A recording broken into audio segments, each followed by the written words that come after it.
여러분 앞에 서는 것이 제가 참 반갑고 감사하고 뭐라고 표현하면 좋을지 모르겠지만 아무튼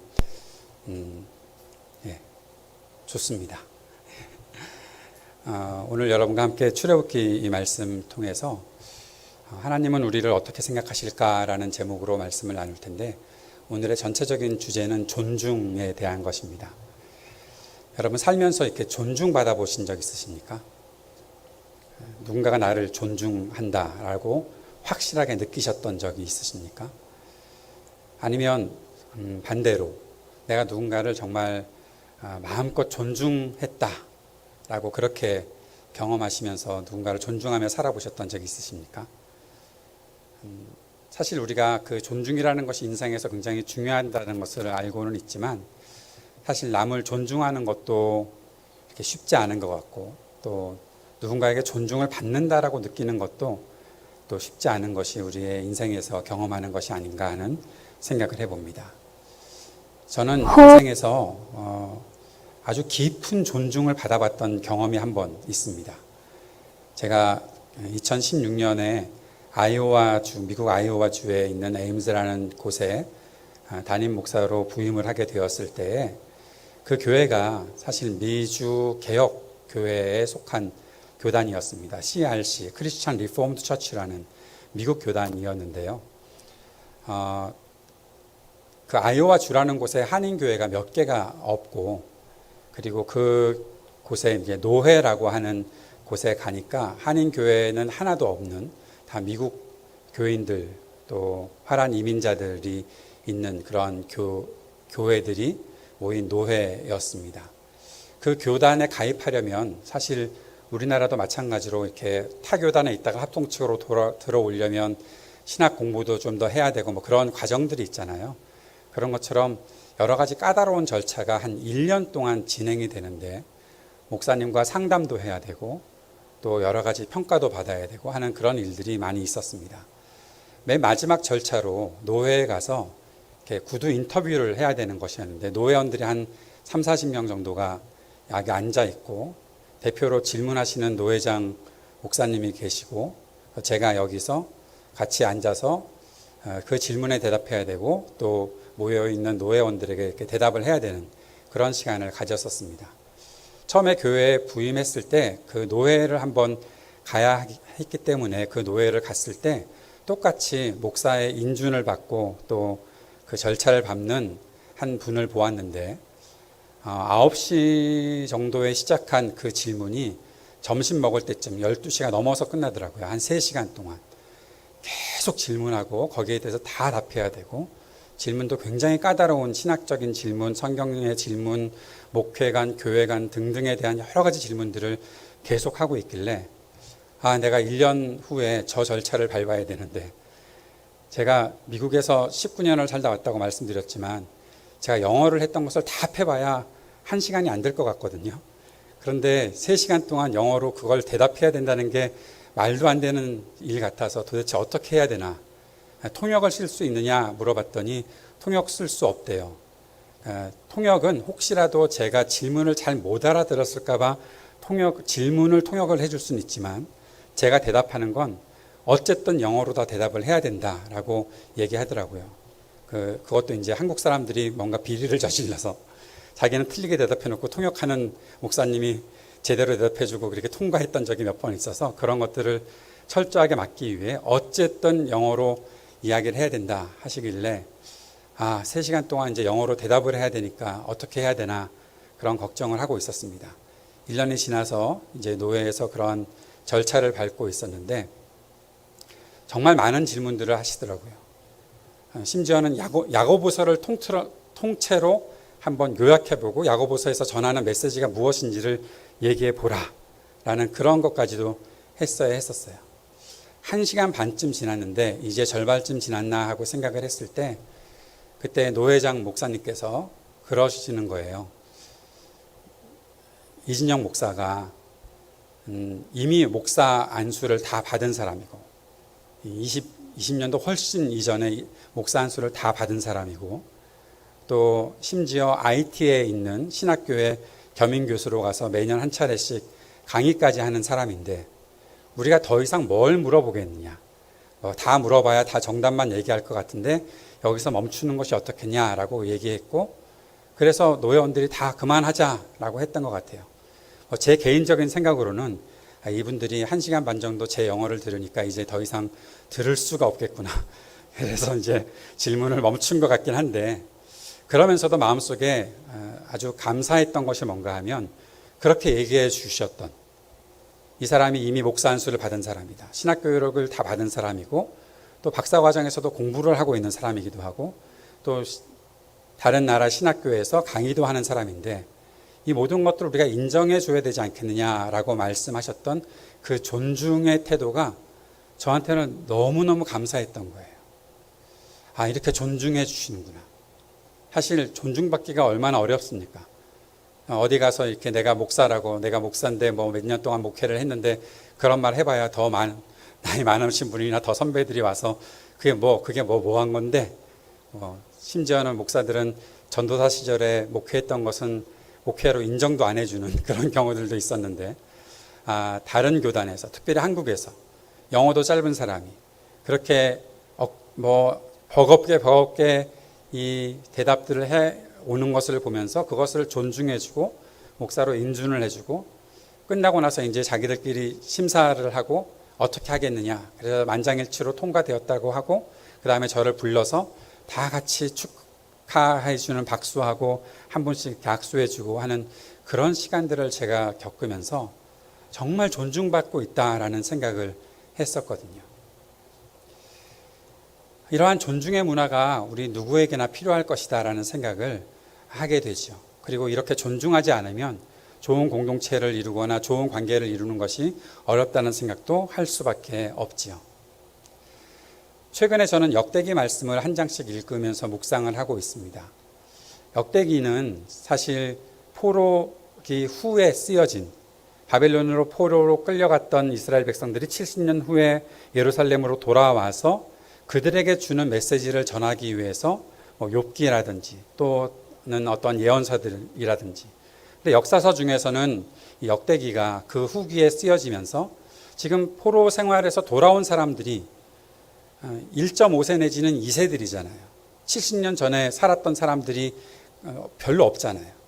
그런 사람들에게 하나님이 우리를 어떻게 사랑하셨고, 어떻게 우리를 인도해 주셨고, 우리가 어떠한 길로 나아가야 하고, 이제 이 예루살렘을 재건하고 이스라엘을 다시 한번 재건하고 회복시키기 위해 우리가 어떠한 마음 자세로 살아야 하는가, 그 메시지를 전달하기 위해서 역사를 기록한 것이 역대기의 말씀인데, 이 말씀을 읽다가 제 마음속에 몇 가지 질문들이 생기는 거였어요. 지금 우리가 열왕기 메시지를 우리가 듣고 있으면서 이스라엘의 잘못된 어떠한 죄악들, 그 속에서 하나님께서 어떻게 회개를 촉구하시는지, 선지자들을 통해서 무슨 메시지를 주고 계신지 우리가 하나씩 자세하게 묵상하면서 또 말씀을 듣고 있잖아요. 그런데 역대기의 말씀은 약간 다른 관점에서 쓰여지고 있는 것들을 보게 됩니다. 죄를 회개하라라는 것이 아니라 우리가 이런 역사를 가져왔으니 우리가 어떻게 회복되어야 하겠고, 미래를 향해서 우리가 어떠한 마음 자세로 나아가야 하는가에 대한 메시지가 굉장히 뚜렷하게 나타나 있는 것을 보게 됩니다. 그 일들을 우리가 읽어나가기 위해서는 우리들에게 굉장히 새로운 세계관이 필요하고 가치관이 필요하고 역사관도 필요하다는 것이죠. 예를 들어 그런 것이죠. 열왕기에서 우리가 솔로몬에 대한 기사를 여러분들이 다 읽고 묵상하셨을 텐데, 솔로몬이 좋은 왕입니까? 나쁜 왕입니까? 대답하기 벌써 힘드시죠?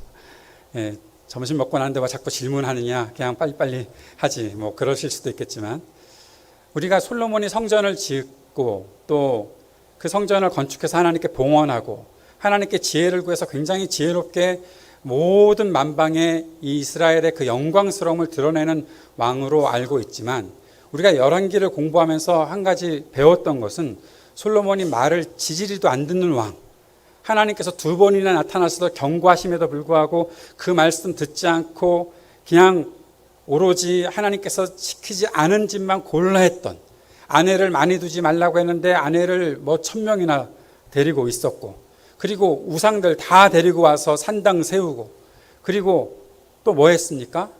말들을 많이 사들였잖아요. 이집트에서도 말들을 사들였잖아요. 하나님께서 신명기에서 분명히 말씀하신 것은 이집트에서 말 사들이지 말라고 하셨거든요. 그런 것들을 의지하지 말라고 하셨거든요. 그런데 솔로몬은 그런 일을 했던 아주 악한 왕 중에 한 명이었거든요. 그런데 하나님께서 솔로몬을 그대로 살려두셨던 것, 솔로몬이 통일왕국을 그대로 보존할 수 있게 하셨던 것은 무엇 때문이었습니까? 다윗 때문이잖아요. 다윗의 덕을 입어서 그런 거잖아요. 그런데 이 솔로몬에 대해서 역대기에 들어가면 그닥 그렇게 비판하는 것들이 나타나 있지 않습니다. 일부러 생략한 것이라는 생각이 듭니다. 왜냐하면 지금 재건돼야 되는 그 이스라엘을 향해서 솔로몬이 이러한 죄를 저질렀으니까 정말 나쁘지 않느냐라고 말하기보다 솔로몬이 성전을 짓고 하나님의 그 영광을 드러내는, 그리고 그런 위대한 왕으로 온 세계에 그 명성을 떨쳤던 것을 더 부각시켜 주는 것이 역대기에서는 당연했던 역사관이기 때문에 그런 것이죠. 솔로몬뿐만 아니라 그 아들들 중에 제가 굉장히 이렇게 뭐라고 표현할까요? 뭐지 싶은 생각이 들었던 왕들이 있습니다. 아사라든지, 그리고 여호사밧이라든지, 이런 사람들. 이 사람들도 사실 아사 왕 같은 경우에는 분명히 뒷부분에 가서 하나님 말씀 듣지 않고 시리아를 의존하고, 그리고 그 속에서 자기의 뭔가 이렇게 일들을 꾸며보았던 사람이고, 그것에 대해서 예언자가 책망을 하니까 그 예언자를 옥에 가두고 그 백성들을 학대하는 일까지 했던 사람이 아사였거든요. 그런데 그 앞에 무엇이라고 말하고 있나 하면, 아사에 대해서 성경이 평가하는 것이, 역대기 저자가 평가하는 것이, 아사가 하나님 앞에서 그 마음을 한결같이 가지고 있었다라는 거예요. 그가 온전한 마음을 가지고 있었다라는 거예요. 아사가 잘못했던 것이 분명한데 우리는 이미 결과를 알고 있잖아요. 앞에 부분을 읽으면서 뒤에 가서 분명히 잘못할 텐데 이 아사에 대해서 이렇게 평가를 한다고? 이 평가가 나중에 실망으로 다가오면 어쩌려고 그러는 거지? 우리는 무엇으로 아사를 평가해야 되지? 여호사밧도 마찬가지였습니다. 개혁을 일으켰던 왕이었거든요. 사실 이 여호사밧, 요아스, 그리고 히스기야 같은 사람들은 역대기에서 다윗과 같았다라는 평가를 받는 사람들이잖아요. 그런데 여호사밧도 어느 순간 좀 부유해지고 그의 명성이 쫙 드러나니까 북이스라엘 그 아합 왕과 연합해서 우리가 좀 연합해서 뭔가 해보자라는 그런 일들을 했던 사람이에요. 아합 왕이 어떤 사람입니까? 북이스라엘에서 가장 악한 왕 중에 한 사람이 아닙니까? 그런데 아합과 손을 잡고 뭔가를 일을 하려고 하다가 결국에는 죽을 위기까지 겪었던 사람이 여호사밧이었거든요. 그런데 그 여호사밧에 대해서도 평가하는 것이 앞에서 그가 다윗의 길로 행했다. 여러분, 성경에서 다윗의 길로 행했다 그러면 그 사람은 우선 인정을 해줘야 되는 겁니다. 그만큼 인정받고 존경받아야 마땅한 왕이 되었다라는 것이죠. 그래서 그 왕의 통치가 있을 때 백성들이 자발적으로 왕에게 선물까지 하는 그런 일들을 했었거든요. 그런데 우리는 알고 있잖아요. 여호사밧이 아합 왕과 손 잡을 것이라는 것, 성경을 뭐 한두 번 읽었으니까 알고 있잖아요. 아사가 그렇게 백성들을 학대하고 선지자를 옥에 가두는 그런 일을 했다는 것을 알고 있잖아요. 그럴 때 우리가 이 아사나 여호사밧에 대해서 어떻게 평가해야 됩니까? 무슨 평가를 그들에게 해야 하는 걸까요? 저는 이러한 결론을 내렸습니다. 하나님께서 우리에게 지금 이 말씀을 통해서 요구하시는 것은 잘한 것들은 잘한 것으로 인정해라라는 거예요. 그래서 그 잘한 것들을 본받아 살아야 한다라는 것을 우리가 배워야 된다는 거예요. 그 교훈을 받는 것이 마땅하다라는 거예요. 하나님께서도 인정해 주셨던 그들의 믿음 생활과 그들의 하나님 앞에서의 헌신들 충분히 인정해 줄 수 있어야 한다라는 거예요. 그리고 또 한 가지, 그들이 잘못한 것은 잘못한 것으로 인정해야 된다. 그들의 잘못을 우리가 따르지 않도록, 그 잘못을 똑같이 반복하지 않도록 우리가 마음을 그 속에서 온전히 분별하며 지혜롭게 살아야 한다라는 사실들을 하나님께서 우리에게 알려주시기 위한 그러한 지혜를 우리들에게 주시는 것, 그 교훈을 주시는 것이 이 역대기의 역사를 보는 마음이다라는 것이죠. 그러면서 제 마음속에 한 가지 결정한 것이 있습니다. 아사를 존중하겠다. 여호사밧을 존중하겠다. 내가 이미 그들의 잘못을 알고 있지만 그들을 존중하는 것이 우리에게, 나에게 필요한 태도다. 그 사람이 이것들 잘못했는데 그 사람에 대해서 내가 어떠한 평가를 해야 되지? 그 평가가 내가 하는 것이 아니라 그 평가는 하나님께서 하실 테니 하나님께서 그들을 어떻게 사용하시는지 보고 그렇게 쓰임받는 사람은 어떻게 살았는지를 보면서 또 그들의 잘못했을 때 하나님께서 그들을 어떻게 책망하셨는지를 보면서 나의 삶의 자리를 잘 찾아가는 것이 중요하다라는 생각들을 하게 된 것이죠. 사람에 대해서 평가할 때 여러분 어떠한 평가를 하십니까? 충분히 존중하는 평가를 하십니까? 아니면 반대로 존중하지 않고 뭐 이것저것 비판하는 것들을 먼저 하십니까? 자, 퀴즈를 내볼게요. 이 사람이 좋은 사람인지 나쁜 사람인지 이러한 말로 했을 때 여러분 어떠한 평가를 할까요? 뭐 누구누구는 이라고 하는 것보다 그냥 제 이름 넣어서 하겠습니다. 이진영은 참 좋은 사람인데 이런 면에서 좀 그래. 그러면 이 사람이 좋은 사람입니까? 나쁜 사람입니까?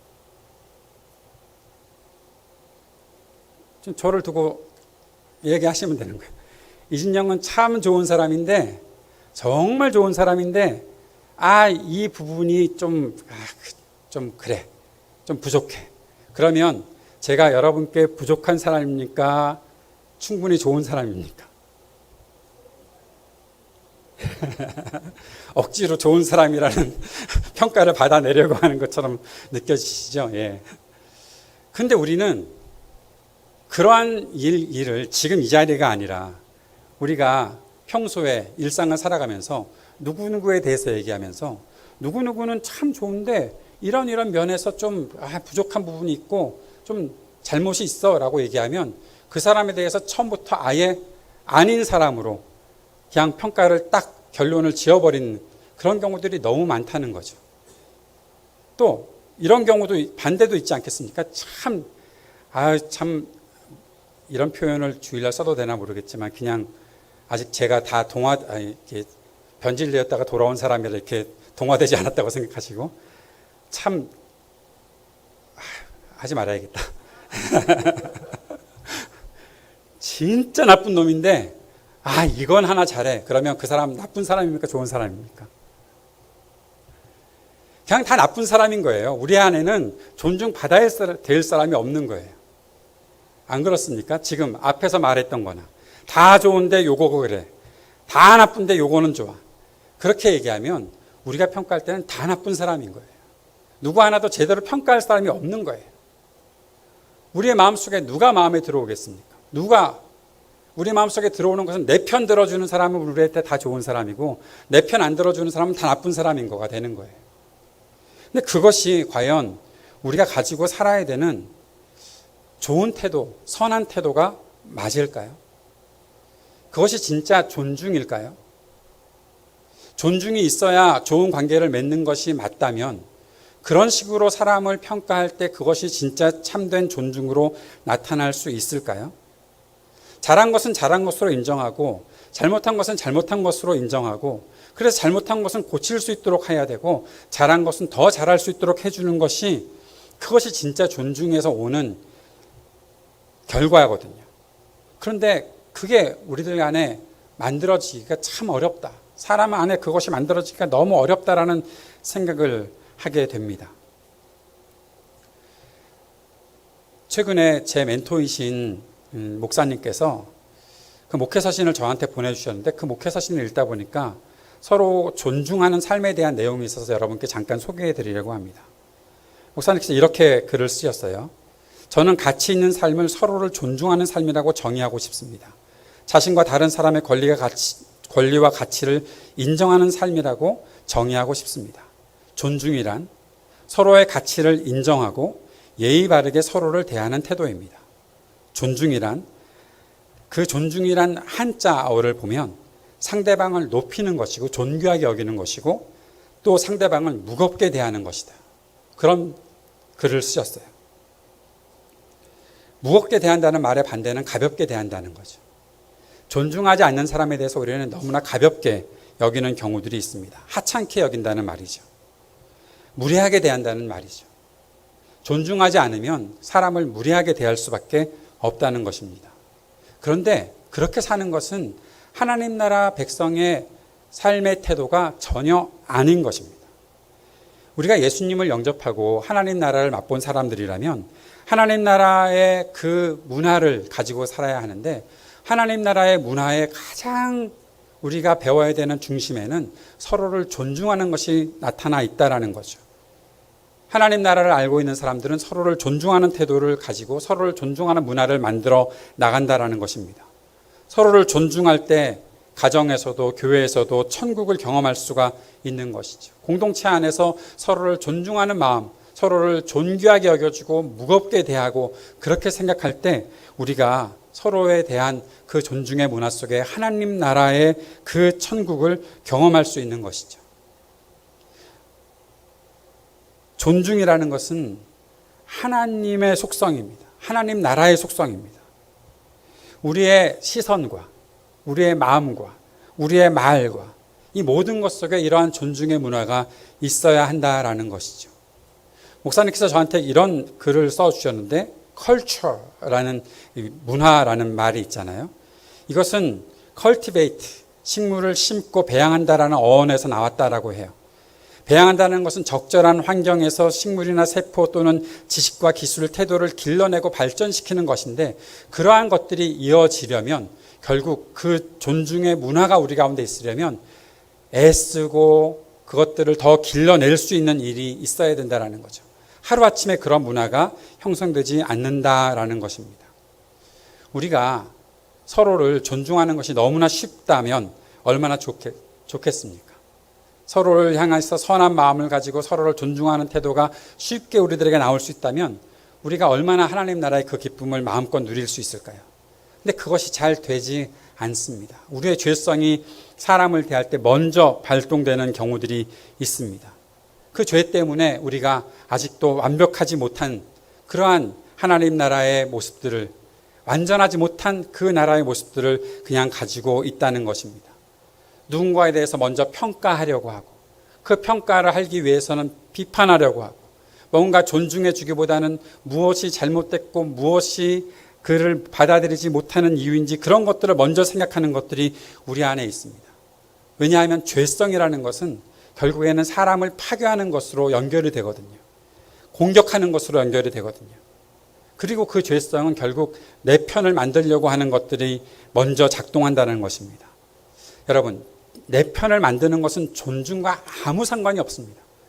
누군가가 나한테 좋은 말 해주고, 누군가가 나한테 웃어주고, 누군가가 나한테 밥 사주고, 누군가 나를 가까이 대하면 다 내 편이고, 그 사람에 대한 것들을 이해하고 이해하기 위한 노력들이 있고, 이해하기 위해서 받아들이기 위해서 무겁게 대하고 그 사람을 높이는 것, 그런 것과는 전혀 상관이 없는, 그저 내 입맛에 맞는 사람들과 함께 지내는 그런 마음이 있는 것은 존중과 전혀 다른 것이라는 것이죠. 사람들을 보면서 너 내 편이냐고 자꾸 묻지 마십시오. 그것은 결국 그 사람도 존중하지 않고 자기 스스로도 존중하지 않는 것입니다. 존중이라는 것은 나와 전혀 다른 사람이라 할지라도, 나와 전혀 다른 문화를 갖고 있는 사람이라 할지라도, 나와 살아온 배경이 완전히 다른 사람이라 할지라도 그 사람이 살아온 것들을 그대로 인정해주고 그대로 높여주고 그대로 받아들이는 것들을 먼저 말하는 것이다 라는 사실을 우리가 꼭 기억해야 되는 것입니다. 우리가 오늘 출애굽기 본문을 읽었잖아요. 이 출애굽기 본문을 우리가 보면 하나님이 우리를 어떻게 생각하실까? 하나님이 우리를 정말로 존중해 주셨구나라는 사실을 우리가 충분히 배울 수 있는 말씀입니다. 하나님께서 이제 시내 광야에 모인 사람들, 이집트를 떠난 지 3개월 정도 되어 있는 사람들을 시내 광야로 불러 모으셨고 그들을 그렇게 인도하셨고 그 가운데 모세를 불러서 말씀하셨습니다. 하나님의 말씀을 모세가 백성들에게 전해야 되는데 그 메시지의 중심이 무엇이었나 하면 4절에 보면 내가 애굽 사람에게 어떻게 행하였음과 내가 어떻게 독수리 날개로 너희를 업어 내게로 인도하였음을 너희가 보았다라고 말씀하고 있습니다. 하나님이 왜 이집트 사람들에게 재앙을 내리셨습니까? 이스라엘 백성들을 구원해 내시려고 했던 것이죠. 그들이 신음소리를 내고 있을 때 하나님께서 그들의 소리를 귀 기울여 들으셨고 그 속에서 그들의 고통을, 그들이 더 이상 고통받지 않게 하시려고 하나님께서 약속하셨던 일을 이루시는 그 일들, 하나님이 이스라엘 백성은 살리시려고 하셨던 일이죠. 이스라엘 백성들은 그 가운데서 하나님이 우리를 어떻게 생각하시는지를 분명히 알고 있어야 합니다. 이 가운데 아주 중요한 말씀을 하나 하고 계세요. 여기에 독수리 날개로 너희를 업어 내게로 인도하였다라고 4절에서 말씀하고 있죠. 하나님께서 독수리 날개를 언급하신 이유는 뭘까요? 독수리 날개가 쫙 펼친 거 보신 적 있으십니까? 사진으로 보셨죠. 혹시 몽골 같은 데 다녀오셨던 분들은 그러한 그 체험학습을 하셨는지는 모르겠지만 엄청나게 날개가 큰 그런 독수리를 보셨던 적도 있으실 겁니다. 그런데 지금 여기에 나타나는 이 독수리는 그렇게 큰 날개를 가진 아주 위험 있게 창공을 나르는 독수리를 말하고 있는 것이 아닙니다. 하나님께서 독수리를 언급하셨던 것은 여기 나타나는 이 독수리가 이집트의 평안을 지키는 신인 네크베트를 의미하는 것이기 때문에 하나님께서 그것을 언급하고 계시는 거예요. 이집트에는 아주 중요한 신이 있었습니다. 가장 최고의 신이 파라오였죠. 그리고 파라오와 함께 이 이집트 땅에 평안을 주는 신으로 말하는 그 신이 바로 네크베트라는 독수리 모양을 가진 신이었습니다. 그래서 이집트 그 파라오의 왕관에는 독수리 문양이 있고 그 신전이나 그 무덤 속에 들어가 보면 그러한 독수리 문양들이 있는 것이죠. 이집트 사람들은 이 독수리가 우리에게 평안을 주는 신이라고 여기고 있었던 것입니다. 그런 사람들에게 지금 말씀하고 계시는 거예요. 자, 이집트에서 가나안 땅으로 오는 백성들이 가나안 땅을 경험했던 사람들입니까? 고향으로 돌아간다라는 것이 이해가 될 사람들일까요? 아니요. 전혀 이해가 되지 않는 사람들입니다. 자기들이 이집트에서 노예 생활을 하고 지냈지만 그러나 그것이 자기들의 숙명이라고밖에 생각할 수 없었던 사람들이에요. 우리의 땅이 가나안이야. 우리는 하나님께서 인도하실 그 고향 땅으로 언젠가 돌아갈 거야. 그 약속에 대해서도 사실 이해가 잘 안 되는 사람들이에요. 40년도 아니고 400년을 그 땅에서 그렇게 살고 있었던 사람들이기 때문에 가나안 땅 처음 가보는 곳이에요. 우리가 왜 저 땅으로 가야 되지? 지금 우리를 인도하고 있는 그 신은 누구이지? 모세가 하나님께 물어봤던 것이 그거잖아요. 도대체 누가 우리를 인도하시는 겁니까? 라고 물어봤을 때 모세에게 하나님께서 여호와 그 이름을 나는 나 스스로 있는 자다. 나 스스로 존재하는 자다라는 그런 말씀을 해 주셨잖아요. 전혀 모르는 이집트에 살고 있었던 이스라엘 백성들은 조상들로부터 들은 이야기는 있지만 한 번도 경험해 보지 못했던 그 일들을 하고 있는 사람들. 그들에 대해서 하나님께서 말씀하시는 것이 이거예요. 내가 너희를 인도할 텐데 누구처럼 인도할 것인가? 너희들이 그렇게 그때 보았던 네크베트라는 그 신이 너희들에게 평안과 안녕을 주는 그런 신이었는데 그 독수리가 진짜로 너희들에게 평안을 주는지 내가 진짜로 너희들에게 평안을 주는지 너희들 지금 비교하고 선택해 봐야 될 것 아니냐? 라는 그 질문으로 하나님께서 그들에게 말씀하시는 거예요. 그리고 그들의 대답을 요구하시는 거예요. 하나님께서 그들이 살았던 400년을 그냥 아무것도 아니야. 이제 완전히 새로운 것이 시작될 거야. 그냥 그렇게 말씀하시고 새 역사를 무작정 선포하는 것이 아니라 그들이 갖고 있었던 것들을 알고 계시고 그들이 무엇인가 생각할 수 있는 거리를 주시고 그것이 바로 독수리라는 이 네크베트라는 신을 언급하시면서 하나님께서 말씀하고 계시는 것이 바로 이 독수리에 대한 언급인 거예요. 누가 너희를 독수리처럼 너희들에게 평안을 줄 것이냐? 라고 묻고 계시는 거예요. 그냥 창공을 나르는 독수리가 멋있으니까 그 독수리를 말씀하신 것이 아니에요. 항상 그들이 400년 동안 보고 살았던 그 일을 생각하게 하시고 진짜 그것이 우리들에게 평안을 주는 것이 아니라 하나님이 나에게 평안을 주시는 하나님이 진짜 독수리구나 라는 그러한 결정을 하게 하시는 그 메시지가 그 속에 있었던 것이죠. 그러면서 하나님께서 말씀하시는 것이 무엇이었습니까? 하나님께서 그들을 보호하실 것이다라는, 그리고 너희들은 바로 나의 소유다 라고 말씀하시는 거죠.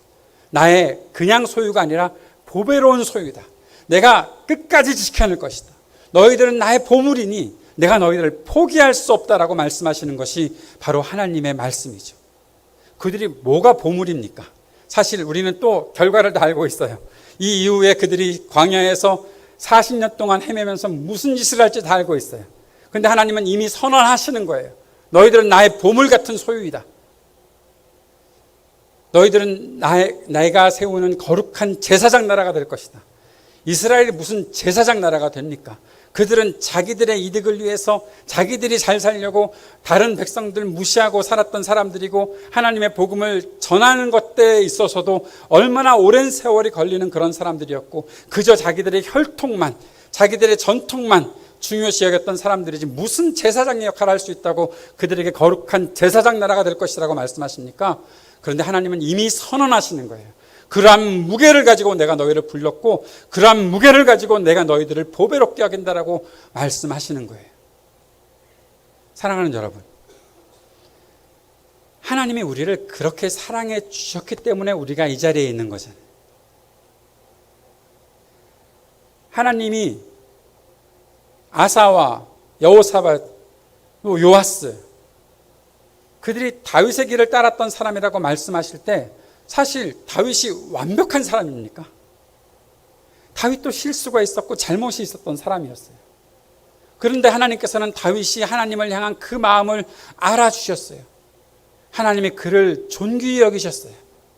나의 마음에 합한 사람이라고, 신약에서도 그렇게 다윗 같은 사람을 하나님의 마음에 드는 사람, 하나님의 마음에 합한 사람이라고 그렇게 말씀하고 있어요.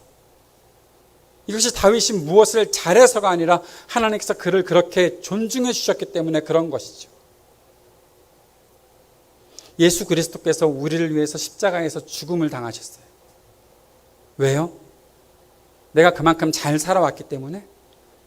내가 그만큼 존귀한 사람으로 이 땅에 어디다 내놓던지 그만큼 가치 있는 삶을 살고 있기 때문에?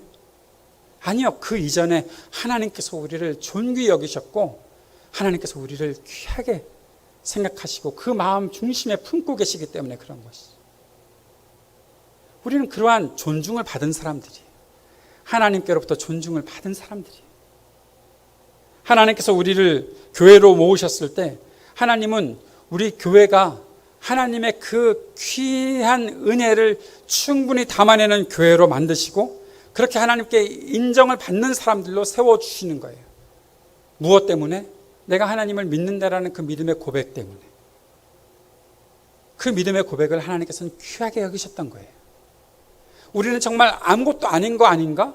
이렇게 살아간다고 내가 무슨 자랑거리를 삼을 수 있을까 하는 그런 것들조차도, 내 마음속에 내가 하나님께 드리는 믿음의 고백이 이게 다이면 안 될 것 같은데 라는 생각이 드는 그런 때라도 하나님께서는 그 믿음의 고백 하나를, 그 회개의 눈물 하나를 하나님께서는 귀하게 여시고 존귀히 여기신다는 거예요. 우리는 각자가 다 그런 사람들이에요. 하나님께로부터 존중을 받은 사람들이에요. 근데 우리가 그러한 존중을 하나님께로부터 받았는데 우리가 서로에 대한 존중을 하지 않는다면 그건 누구를 무시하는 겁니까? 하나님을 무시하는 거잖아요. 옆에 있는 분들을 한번 보세요. 다른 교회에서는 이런 거 가끔 합니다. 정말 존중하실 만큼 가치가 있는 분들입니까? 존귀 여기고 계십니까?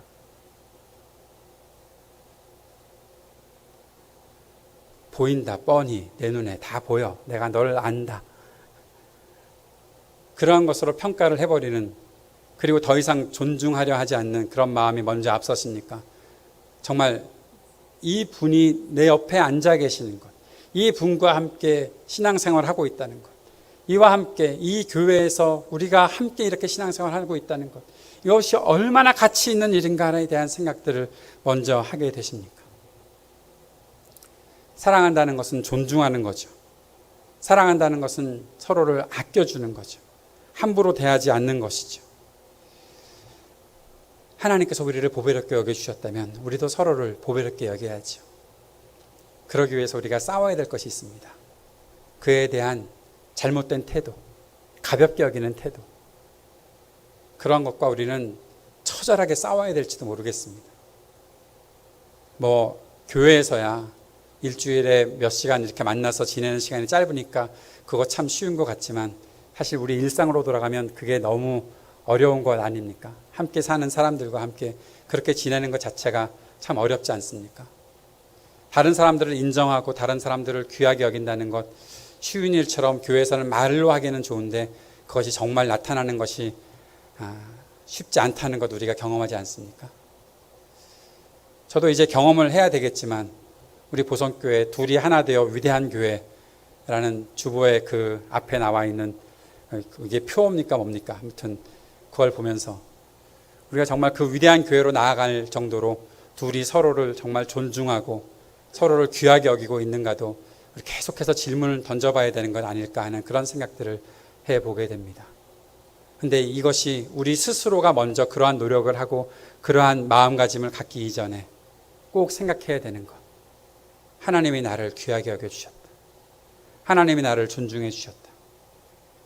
여러분, 나 같은 사람을 하나님께서 귀하게 여겨주셨으면 내가 이 땅에 귀하게 여기지 않을 사람이 한 명이라도 있을까요? 우리가 주기도문을 하면서 우리가 우리에게 죄 지은 사람을 용서해 준 것 같이 우리 죄를 용서해 주시옵소서라고 고백할 때 내 죄가 용서받았다는 사실을 알면 내가 용서 못할 죄인이 세상에 어디에 있습니까? 내가 하나님의 사랑을 받았다는 사실을 알면 내가 사랑하지 못할 사람이 이 땅에 얼마나 있습니까? 나 같은 사람도 하나님께 사랑을 받고 나 같은 사람도 하나님께서 귀하게 여겨주시고 하나님께서 나를 지금까지도 붙잡아 주시고 인도하고 계신다면 내가 존중하지 못할 사람이 이 땅에 얼마나 있을까요?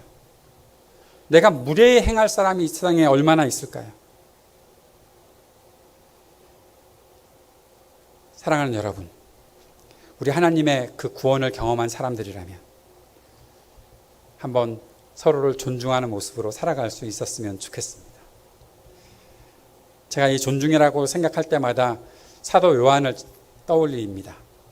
사도 요한은요, 서로 사랑하십시오 라는 하나님은 사랑이십니다 라는 그런 메시지를 평생 전했던 사람이지만 그의 초기 모습 여러분 혹시 알고 계십니까? 그는 우리 무리에 속하지 않은 사람, 우리를 존중하지 않고 우리를 무시하는 사람, 하늘에서 불이 내려서 다 멸해버리십시다 라고 말할 정도로 존중과는 전혀 거리가 멀게 살았던 사람이었습니다. 예수님께서 우리를 반대하지 않는 자는 다 우리에게 속한 자다라고 말씀하실 때 그것을 이해하지 못했던 사람이었습니다. 우리를 거부해? 야, 우리가 누군데? 우리를 존중하지 않아? 너희들에게 하늘에서 불이 내려서 너희 다 멸했으면 좋겠다. 예수님께 그렇게 말했다가 꾸지람을 들었던 사람이었습니다. 근데 그가 끝까지 예수님을 따라가는 그 삶의 여정을 통해서 결국에는 사람들을 아끼고 사랑하는 그 사랑의 사도가 되었던 것을 우리는 기억할 수 있습니다. 그래서 사도 요한도 그렇게 살았는데 우리도 끝까지 예수님 붙잡고 끝까지 예수님의 그 길을 끝까지 따르는 사람들이 된다면 우리도 충분히 그러한 존중의 열매, 사랑의 열매 충분히 맺어갈 수 있는 사람들이 될 것이라 저는 그렇게 믿습니다. 하나님 우리를 어떻게 생각하시는지 우리 마음속에 기억하고 품고 내가 하나님의 사랑을 받은 사람입니다. 하나님께서 나를 귀하게 여겨주셨습니다. 그 믿음의 고백으로 앞으로 남은 인생 그렇게 또 그 사랑하고 존중하며 살아가는 저와 여러분이 되었으면 좋겠습니다.